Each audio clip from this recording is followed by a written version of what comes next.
Giannetti. I'm the Assistant Superintendent here at JPS, and today's guest is Brant Russell, our Director of Food Services at JPS. Welcome. Hi, thank you. Thanks for having me. So you've been at this a long time with us. I think I don't know how long I've known you, but it seems like a very long time. How long have you been? I've been here since 1998. Wow. So okay. So always as the food service director? Yes. Yep. Okay.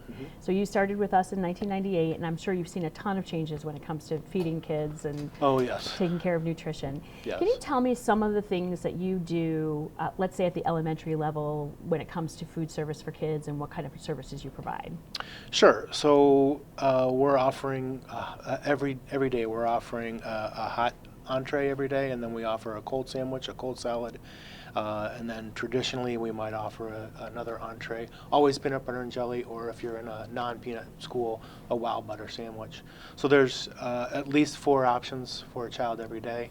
Fruit and veggie bars available for children every day. That's got 3 choices of fruits and another 3 choices of vegetables on there. In addition to, we might have a hot vegetable as well. So there's lots of food for kids to take advantage of at the elementaries. And you do breakfast as well, don't you? Correct. Yep. Breakfast is served every day before school. So do students pay for lunch here at JPS?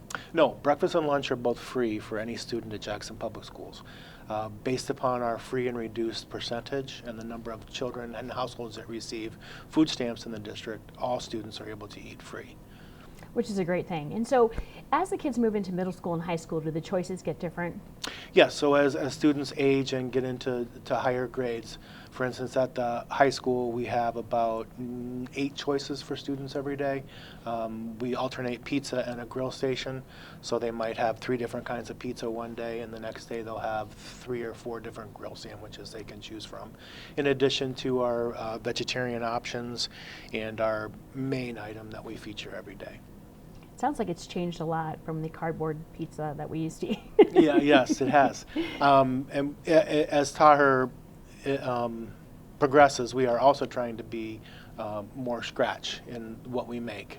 We're moving toward scratch pizza in the elementaries. Can you explain a little bit the relationship between Taher and Jackson Public Schools? So Taher is a food service management company, and originally when I came, I was with Nutrition Services, which is also a food service management company.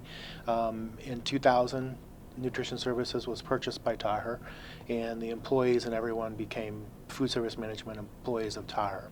So even though we are not school employees, I've been here so long, and hopefully my staff feels the same way, that we are a part of Jackson Public Schools. Oh, definitely. I think the support that your food service workers give is incredible. You know, we hear nothing but great things about all of them. So at the high school level, is there also an a la carte option too? Is that something that you provide that the students then can pay for if they want something different than what's being offered? Correct. Both at the middle school and the high school, there are a la carte options. They might differ a little bit based upon the age group, based upon our wellness policy and MDE regulations as far as sugar and what snacks and what beverages different age groups can have. We also do at Northeast, and I'm trying to get a few more schools to hop on there. We do a slushy day at Northeast, so one day a week we have these frozen 4-ounce 100% juice slushies that kids can purchase for $1, and they really enjoy that too. And I know that on top of that, you cater a lot of our events that we do here. So evening activities and evening activities, parent events. We do off-premise catering. We do catering for the ISD. We do catering for banks and basically whoever wants it. We are a little selective in who we cater for, just based upon the time of day, and if it's going to mess with our service here at school, we don't do it. Right. I mean, I think it's been pretty interesting to see that, for example, the omelet bars are an amazing treat for our staff that you do.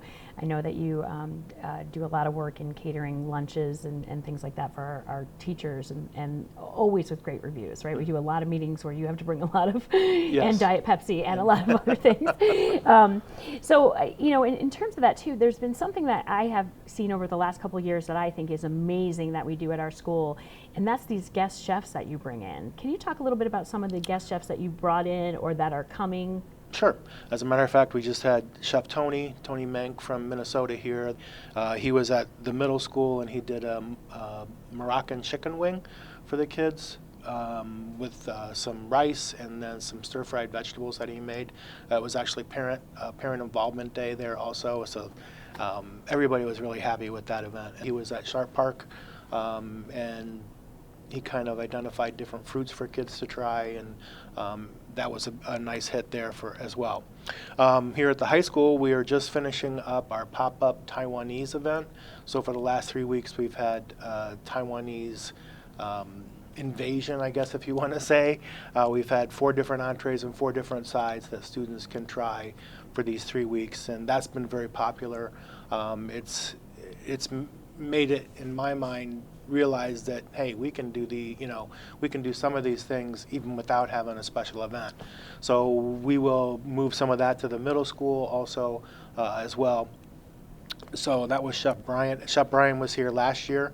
He was in some of the classrooms and he did some education on Taiwan. They were in Taiwan 2 years ago. And he's coming back in, I believe, January, and he's going to do something on Croatia. Oh, wow. And he's going to have buckwheat porridge. Oh. I said, really? Buckwheat porridge? He said, yeah, it's really good.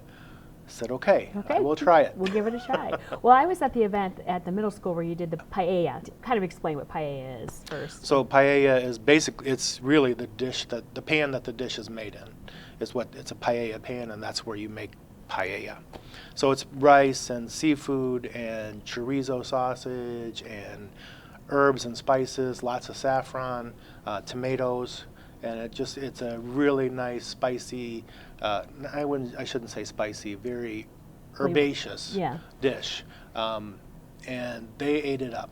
I could not believe it. I mean, these are middle schoolers, and there was mussels in there and shrimp, and they were asking for the seafood, and they just kept coming up, and it was really neat. And then I learned, it was interesting what the kids are learning culturally about food. You know, that paella is best to leave it as long as possible and get the crunchy rice to be part of it. That's really, that's really kind of the flavorful event. But it was just interesting to me how receptive the students are to trying these different foods. They really are. They're and I guess I would say middle schoolers and elementary kids more than high schoolers. They're a little more adventurous to some degree. So it was really well received. And when our chefs come, they do go into classrooms and they do talk about, for instance, when Chef Brian was here last time, he talked about Taiwan. He made chicken right in, the 3-cup chicken right in the classes. Chef John Sugamura has been here, and during the pandemic, he made dumplings with 13, 14 classrooms, and they didn't cook the ones they made, but we had made other ones, and he cooked those for kids, and they helped in the process, and they learned about the culture and his upbringing and all those kinds of things. So it really ties food together with what they're learning, and and they're able to taste it, and I think that helps a lot in their experience. And also job education, right? I mean, I think it's really interesting that these chefs come in and that your staff, even at any level, is showing kids that food service can be fun, can be an interesting career as well. Right. Yep. And hopefully when they come, they smile and they engage and they interact with kids. Chef Danny is a corporate chef we have here in Michigan, and he's coming, I think, the beginning of December. He's going to do some Mediterranean foods for kids, some hummus and chicken shawarma. So I think they'll be very, very receptive to that as well. Are you in need of food service workers? Absolutely. Always. Yep. Come join us, and we'll make it fun. It's great because you can work when your kids are at school, and if you have a half day, that's fine. So it's a great opportunity for parents to come, still be a part of the district, and still be able to, even if you're only working 3 or 4 hours a day, that still gets you in school. You can still participate in things with your child and those kinds of things. During the summer, you serve a lot of our students during the day, so you still provide lunches and food during the summer. How does that work? Yes, so we do breakfast and lunch during the summertime, and supper if there's any site that would like to participate in a summer program. So again, that's free to any student who comes into our doors or into our park or wherever we're serving meals. And again, that's based upon the need in the area. So we serve Monday through Friday. We did 30 sites this past year. Parks, churches, schools, anywhere where we feel that kids are going to congregate. We are coming up with a new bus program this year. Our bus is retired, so we're going to come up with either a food truck kind of concept or a trailer, some kind of concept that we can go around to different sites. And hopefully, you know, with this option, we can cook right on site and kind of make it more of a food truck option. So hopefully we'll have a following for that as we get into the summer. But it's a great program. We serve about 75,000 lunches during the summer. So Wow, yeah. So there's definitely a need for it. yes. So, yes. Well, we appreciate all that you do with Jackson Public Schools and with our partnership with Taher. So thanks for coming. Oh, appreciate it. Thanks for having me. We love being here.